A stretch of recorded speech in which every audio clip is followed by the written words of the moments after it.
extraterrestrial UFOs. What's their agenda?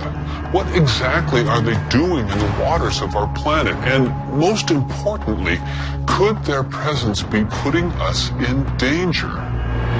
In recent years, escalating reports of unidentified submerged objects, or USOs, flying into and out of the channel have caused great concern to local residents and researchers. The whole area here is just a huge hotbed of UFO activity. I've uncovered probably 200-300 cases of UFOs flying over the mountains and over the water here. It's just a huge hotspot. Preston Dennett is the author of UFO'S over California. He has been investigating USO activity in this area for almost 20 years. Actually, there was a huge wave of sightings over the Santa Monica mountain range on June 14, 1992. The witnesses counted a total of about 200 objects. What's interesting about this case is these objects came from below. Normally when someone sees a UFO, it comes out of the sky like a star. They see a star-like object and it comes swooping down. These came from below to above. June 14th, 1992, 10:24 p.m. For almost 2 minutes, the waters of the Pacific Ocean explode with light as hundreds of bright, disc-like craft are witnessed flying out of the water together. Similar to other reports of USOs exiting the water, these craft emerge from the Pacific in almost complete silence. They reportedly hover for a moment before bursting into space. Reports of this incident were phoned into local police departments as far away as Malibu. The following is an actual call that was placed on that day. Monster Sheriff Station. Did anyone report anything strange tonight? Maybe other than one specific. Strange. Lights? Yes. What exactly happened to you? I'm ashamed to tell you because I think you're going to think I'm crazy. We saw what we thought was a bright light up in the sky. Okay. We could hear it wasn't a helicopter. I'm telling you, I have never been more frightened in my life. According to Dennett, the incident was also reported to the U.S. Coast Guard sector in Long Beach, which ultimately declined the search request. This 1992 event was the second in Los Angeles in 3 years. On the dark, foggy morning of February 7th, 1989, scuba divers, boat sonar systems, and people on the shore witness a long, dark, unidentified craft dive out of the Pacific. For about 90 seconds, the USO rests just above the surface before emitting about a dozen smaller, fast-moving objects. 60 seconds later, the craft dives back underwater. Its last reported sonar heading was south toward the Santa Catalina Channel before it disappeared. And it involved dozens of objects which were seen off the coast of Marina del Rey. On occasion, some of these craft would emit smaller craft, about 20 feet in diameter. And these were seen moving underneath the surface of the ocean, and they were coming in and out of the water. As the 1947 incident at Roswell sparked worldwide curiosity about flying saucers, these events near Los Angeles have sparked a current wave of research into the capabilities and threats of so-called USOs.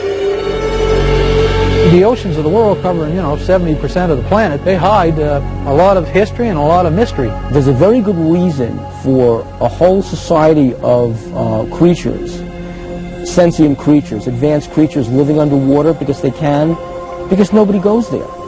It's fascinating to think of the underwater UFOs because they know a lot about this planet that you and I don't know. But reports from around the world continue. Another extraordinary case is reported in the international press beginning on November 11th, 1972. A fast-moving submarine-like object is picked up on sonar in the Sonja Fjord off the west coast of Norway by the Norwegian Navy, which hunts it for 2 weeks. A fleet of surface ships and specially equipped sub-hunter helicopters are assembled to find the object. On November 20th, 1972, the USO is seen visually for the first time. It was described as being a massive, silent, cigar-shaped object.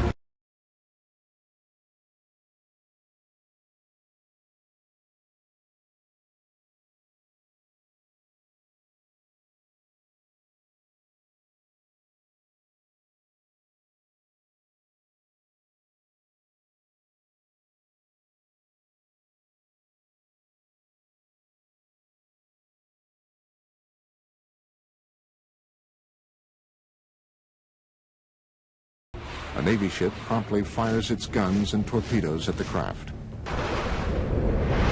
Some ship actually saw it on the surface and fired at it, but it dived, and then they started dropping depth charges. Although all the articles treat this as a submarine, the fact of the matter is nobody was able to identify it as a submarine. After tracking the object for almost 2 weeks, the Navy devises and executes a plan to blockade the fjord and trap the USO. They tried to seal off this fjord so nothing could get in or out. Nevertheless, after 14 or 15 days, this thing disappeared. So that may mean that this object, whatever it was tracked by the Navy, was not a submarine at all, but an unidentified submerged object. First time, video evidence of what might possibly be a USO emerging from the waters of Laguna Cartagena in Puerto Rico. And they are coming towards Laguna Cartagena. And later, a University of California scientist reveals that supersonic speed by deep-sea UFOs is not only scientifically possible, but likely. A region with perhaps the longest legacy of USO activity is the area around Puerto Rico. As the mysterious southern point of the Bermuda Triangle, the island has been at the center of USO debate for decades. Puerto Rico is a hotspot for underwater UFO activity, and it seems to match the pattern of other cases. Puerto Rico is considered in all of the Americas to be the place where there's the greatest number of USO sightings. Members of the Puerto Rican-based ufology group, Project Argus, agreed to lead a tour of some of the island's more notable USO-related areas. Laguna Cartagena is an isolated lake near the southwestern corner of the island. It has become linked to much of Puerto Rico's reported USO activity. I have been conducting investigations for years in Laguna Cartagena, where there's also a lot of secrecy about USOs. Laguna Cartagena since 1930 has been a place where hundreds of cases were reported of flying objects coming and going from the area. October 8, 2002, approximately 9 p.m., Puerto Rican police officer and Project Argus member Carlos Torres witnesses a red glowing USO fly out of the waters of Laguna Cartagena at an incredible speed. Then it stops and hovers just above the water. I was a witness of an object suspended over Laguna Cartagena. The military got involved because they were also witnesses. The object flew away and then back from Monte Indio. And it stopped and hovered over Laguna Cartagena. After hovering for several minutes over the area, the object was seen to crash back into the lake. Another Argus member, Giuseppe Quinones, believes he captured the same object on videotape in 2004. I took a video on November 20th, 2004, in the immediate area of Laguna Cartagena. Seen for the first time, possible video evidence of a USO near this enigmatic lake. The brightly lit craft-like object was seen emerging from the water. Here, it hovers for almost 1 minute before flying away.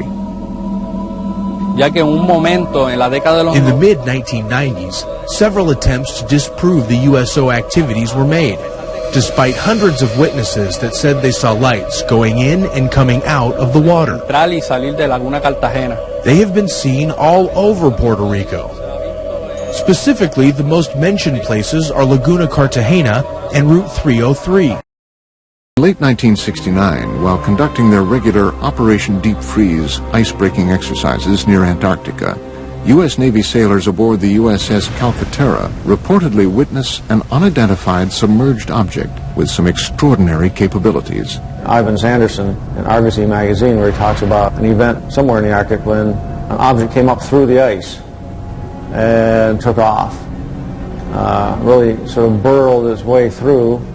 A large submarine-shaped object at least 100 feet long is seen bursting out of the frozen ocean through several yards of solid ice at an incredible speed.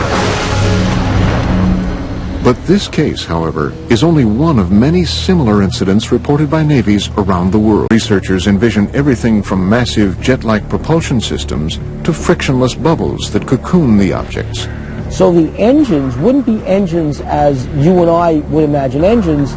They would be generators, generating a magnetic force, creating a magnetic envelope around the craft that repels the Earth's natural magnetism, hence allowing them to accelerate, decelerate, climb, fall, and navigate through the water. By exerting forces at the surrounding fluid, seawater, nice electrically conducting fluid, you control the drag, you control the flow, the speed, the lift. You can get around all the problems of high-speed motion under the water. A magneto-aerodynamic system would work similar to the electromagnetic submarine that was successfully tested. An electromagnetic submarine was in fact built and tested by the University of California, Santa Barbara in the mid-1960s. It took advantage of saltwater's natural ability to conduct electricity. The first successful test of an electromagnetic propulsion system was conducted on Earth in 1966, when this electromagnetic submarine was first demonstrated. This electromagnetic submarine moves through the water as a result of electromagnetic forces. It has absolutely no moving parts. The principle here is that seawater is an electrically conducting fluid. You push against the seawater by Newton's laws, elementary physics, it pushes back. And off you go. One work named the Vaimanika Shastra gives very detailed information on these ancient flying machines, from their propulsion systems to even how to make them. The Vaimanika Shastra, or science of aeronautics, indicates Vimanas used a propulsion system based on a combination of gyroscopes, electricity, and mercury. Is this possible?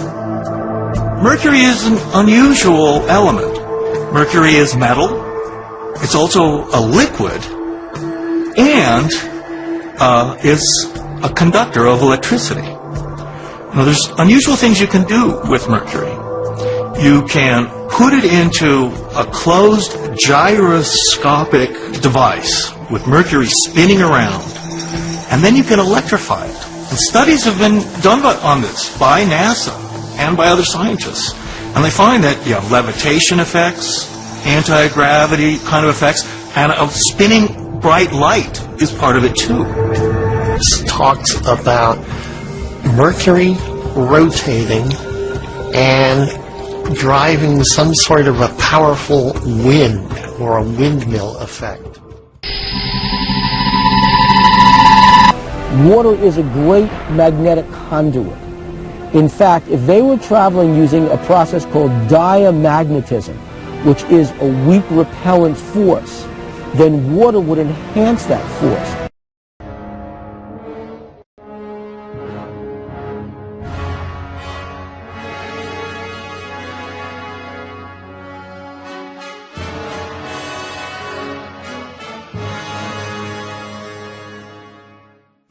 During his invasion of Asia, the mighty Greek leader Alexander the Great is chronicled as having witnessed UFO's. While crossing a river in 329 BC, Alexander and his men observe what are described as gleaming silver shields in the sky. The objects repeatedly swoop down on the column of soldiers, scattering men and horses in panic.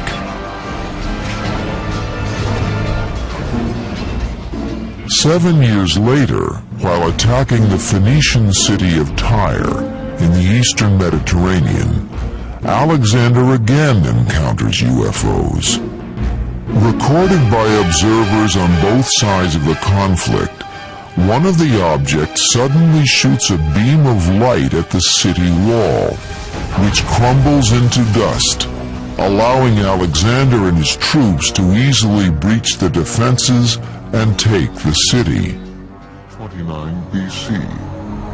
After witnessing what he described as shining shield-like objects flying into and out of the Jaxartes River in India, Alexander the Great was so convinced that he witnessed otherworldly vessels, he spent the final 6 years of his life searching for evidence of these objects in a diving bell, believed to be the world's first submarine.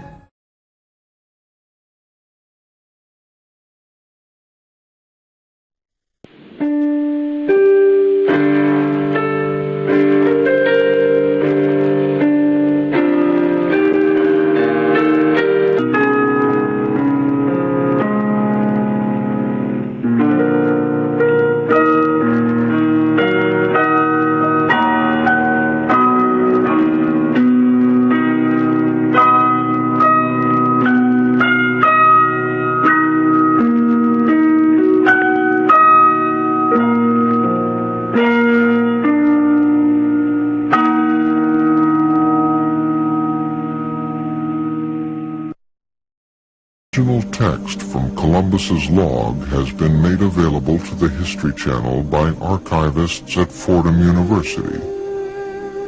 Custodian of a rare handwritten copy of the journal.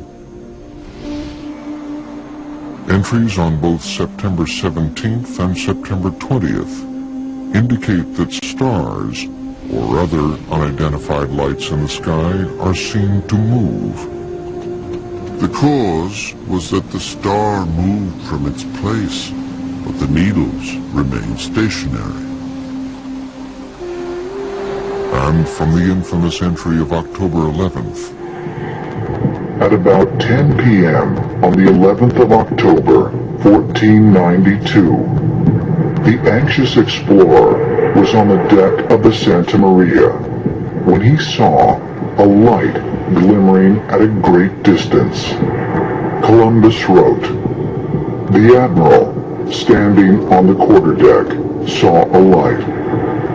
Calling to Pero Gutierrez, he told him he saw a light, and bid him look that way, which he did and saw it. The admiral again perceived it once or twice, appearing like the light of a wax candle, moving up and down. Summoning another member of the crew, the two watched as the light vanished and reappeared repeatedly. Seeing lights in the water isn't really an anomaly. This light actually traveled along with the ship." Columbus noted in the log a glowing object rise out of the water and head off into the atmosphere. What did Columbus's men see? What they saw was a luminous object that upon breaking the water's surface became a UFO. To UFO researchers like Bill Burns, Columbus's sighting is significant, not only because of when it occurred, but also because the object was spotted coming out of the sea, ruling out the possibility that what he saw was a comet or a shooting star. What's intriguing is that this was in what we call today the Bermuda Triangle. This event is extremely important because it is the world's first recorded event that illustrates the appearance of UFO as object emerging from the water. If Columbus's sighting was so extraordinary, why do we only find record of it in his log? Some believe another account of this event exists in the official records of the Spanish Inquisition. Are UFOs lurking beneath the waters of our planet? If so, how big is this mysterious network of underwater craft, and where are they coming from? MUFON investigates UFOs in the abyss. Right now.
was approached by an abduction researcher who had a set of x-rays, and in these x-rays there were some foreign bodies which he touted as alien implants, and I thought this was the funniest thing I ever heard of, and turned around and literally walked away.